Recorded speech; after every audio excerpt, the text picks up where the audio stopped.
ಶಿಡ್ಜು ಅದೆಲ್ಲ ಒಂದು ಹೆಣ್ಣಂದ್ರೆ 7-8 ಸಾವಿರಕ್ಕೆಲ್ಲ ಸಿಗುತ್ತೆ. ಆದ್ರೆ 7-8 ಸಾವಿರಕ್ಕೆ ಸಿಗುತ್ತೆ ಅಂತ ಅದು ತಗೋಬಾರ್ದು. ಫಸ್ಟ್ ಇವ್ರು ಕ್ವಾಲಿಟಿ ಮೇಂಟೈನ್ ಮಾಡ್ಬೇಕಂದ್ರೆ 15 ಸಾವಿರದ ಹೆಣ್ಣು ತಗೋಬೇಕು. ಇದು 15 ಸಾವಿರದ್ದು ಇವ್ರು ತಗೊಂಡ್ರೆ ಕ್ವಾಲಿಟಿ ಇರುತ್ತಲ್ಲ, ಅದಕ್ಕೆ ತಿರ್ಗಾ ಇವ್ರು ಹುಡುಕ್ಬಿಟ್ಟು ಯಾರ್ದಾರ ಇಂಪೋರ್ಟ್ ಗಂಡೋ ಕ್ವಾಲಿಟಿ ಗಂಡೋ ಇರುತ್ತೆ, ಅದನ್ನ ಕ್ರಾಸ್ ಮಾಡಿಸ್ಬೋದು.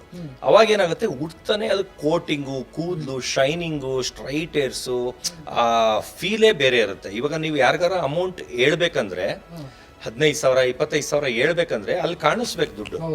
ಅವಾಗ ಏನಾಗುತ್ತೆ, ನಿಮ್ಗೂ ಈಸಿ ಸೇಲ್ ಆಗುತ್ತೆ, ಈಸಿ ದುಡ್ಡಾಗುತ್ತೆ. ಆಮೇಲೆ ಇನ್ನ ಬ್ರೀಡಿಂಗ್ ಹೆಂಗೆ ಹೋಗ್ಬೇಕು ಅನ್ನೋದು ಐಡಿಯಾನು ಸಿಗುತ್ತೆ. ಈಗ ನೀವು 2-3 ಸಲ ಬಾಣ್ತನ ಮಾಡಿದ್ರೆ ಮರಿಗೆ ಹೆಂಗ್ ಫೀಡ್ ಮಾಡ್ಬೇಕು, ಹೆಂಗ್ ನೋಡ್ಕೋಬೇಕು, ಏನ್ ಟೆಂಪರೇಚರ್ ಇಟ್ರೆ ಅದು ಬದುಕುತ್ತೆ, ಆಮೇಲೆ ಬೇಸಿಗೆ ಕಾಲದಲ್ಲಿ ಎಷ್ಟು ಇಡಬೇಕು, ಚಳಿಗಾಲದಲ್ಲಿ ಹೆಂಗಿಟ್ಟು ನೋಡ್ಕೋಬೇಕು, ಅದೆಲ್ಲ ನೀವು ಸಾಕಿ ಕಣ್ಣು ಮುಂದೆ ಎಕ್ಸ್ಪೀರಿಯನ್ಸ್ ಆದ್ರೆ. ಇದು ಬಾಯಲ್ಲಿ ಹೇಳ್ಕೊಟ್ಟೆ ಕಲಿಯೋದಲ್ಲ, ಒಂದು ನಾಯಿ ಇಟ್ಕೊಂಡು ಕಲಿಯೋದು. ಒಂದೇ ನಾಯಿಯಲ್ಲಿ ಫಸ್ಟ್ ಕಲಿಬೇಕು, ಆಮೇಲೆ ಅದರಿಂದ ರೊಟೇಷನ್ ಆಗೋದ್ರಲ್ಲಿ ಒಂದೊಂದು ಮರಿ ಉಳಿಸ್ಕೊಂಡು ಅವಾಗ ನಿಮ್ಗೆ ಬಂಡವಾಳ ಹಾಕಂಗೆ ಇರಲ್ಲ.